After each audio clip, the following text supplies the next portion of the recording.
Halo semuanya, Assalamualaikum warahmatullahi wabarakatuh.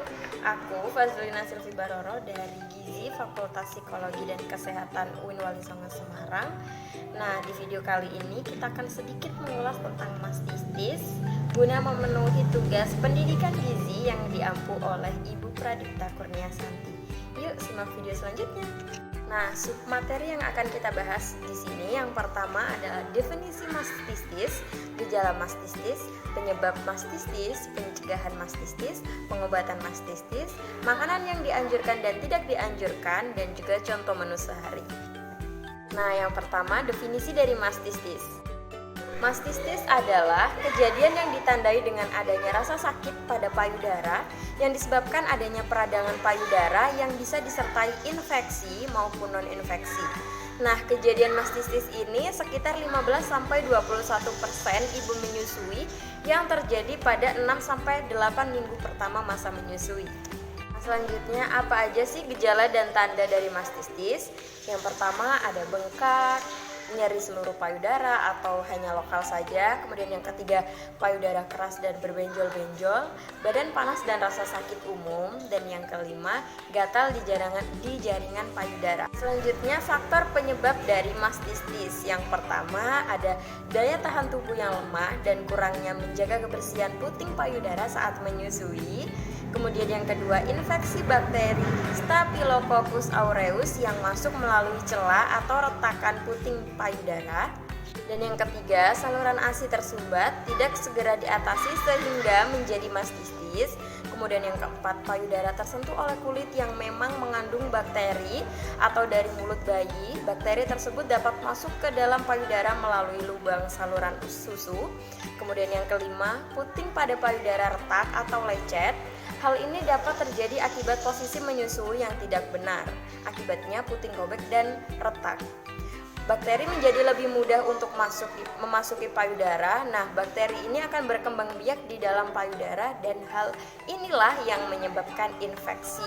Nah, selanjutnya pencegahan dari mastistis. Yang pertama, perawatan payudara pasca natal secara teratur untuk menghindari terjadinya statis aliran ASI. Kemudian yang kedua, posisi menyusui yang diubah-ubah. Kemudian yang ketiga, menggunakan bra yang menyangga dan membuka bra tersebut ketika terlalu menekan payudara. Dan yang keempat, menyusui lebih sering. Kelima, memompa ASI. Dan yang keenam, minum banyak air dan makanan-makanan seimbang. Selanjutnya, pengobatan untuk mastistis. Yang pertama, antibiotik untuk melawan bakteri yang menyebabkan mastistis. Kemudian yang kedua, ibuprofen dan acetaminophen untuk mengurangi rasa sakit, demam, dan pembengkakan. Kemudian yang ketiga, operasi pembedahan untuk mengeluarkan nanah pada akses payudara. Ada beberapa jenis makanan dan minuman yang perlu dibatasi oleh ibu menyusui. Di antaranya yang pertama, ikan tinggi merkuri seperti ikan tuna mata besar, hiu, makarel raja, dan marlin justru memberikan efek yang buruk bagi bayi.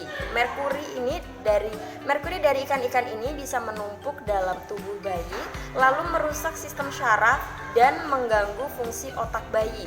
Hal ini bisa menurunkan kemampuan dalam belajar dan juga berpikir. Bahkan paparan logam merkuri ini juga bisa membuat bayi mengalami gangguan bicara dan gangguan penglihatan.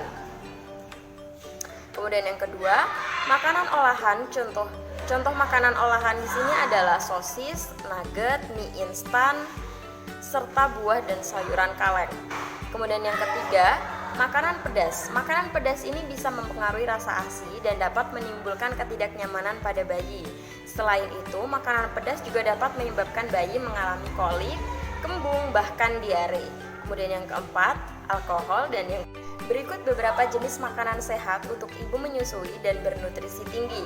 Yang pertama, salmon, telur, beras merah, sayur hijau, susu kurma, jeruk, dan lain-lain. Nah, berikut ini contoh menu sehari untuk ibu menyusui. Pada pagi hari terdapat nasi, telur dadar, tempe bumbu Bali, urap sayur. Kemudian pada selingan pagi, bubur kacang hijau. Kemudian siang hari terdapat nasi, ikan bakar, tempe keripik, sayur asem, pepaya. Dan pada selingan sore terdapat kue talam dan juga jeruk. Kemudian pada malam hari terdapat nasi, daging bumbu balado, tahu goreng, capcay sayuran dan juga apel. Kemudian pada selingan malam terdapat susu. Sekian video yang dapat saya paparkan. Semoga video ini bisa bermanfaat buat kita semua. Kurang lebihnya saya mohon maaf. Wassalamualaikum warahmatullahi wabarakatuh. Dah, see you next time.